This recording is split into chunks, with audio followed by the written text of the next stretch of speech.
સંશોધન બંધારણમાં કરવાની પણ વાત કરી છે।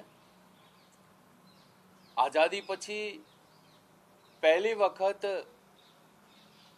દેશના વડાપ્રધાન માનનીય નરેન્દ્રભાઈ મોદીની સરકારમાં આ પ્રકારનો એક આગવો નિર્ણય કર્યો છે।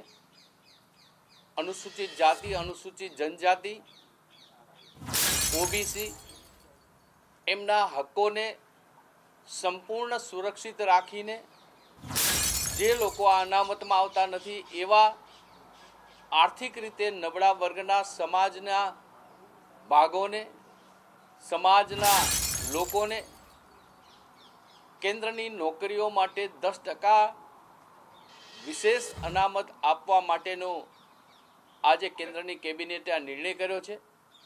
ખૂબ આવકારદાયક નિર્ણય છે। સમગ્ર ગુજરાતની ભારતીય જનતા પાર્ટી વતી માનનીય નરેન્દ્રભાઈ મોદીને, કેન્દ્રની કેબિનેટને ખૂબ ખૂબ અભિનંદન આપીએ છીએ। અને જે સમાજો ગુજરાત હોય કે દેશ હોય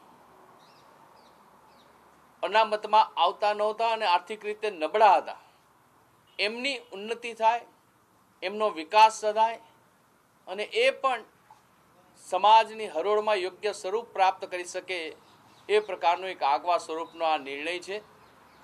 દેશમાં ગરીબલક્ષી, સમાજલક્ષી, આર્થિક રીતે નબળા વર્ગના લોકો માટે વિકાસના અનેક પ્રકારના નિર્ણયો માનનીય નરેન્દ્રભાઈ મોદીની સરકારે, કેન્દ્રની સરકારે કર્યા છે।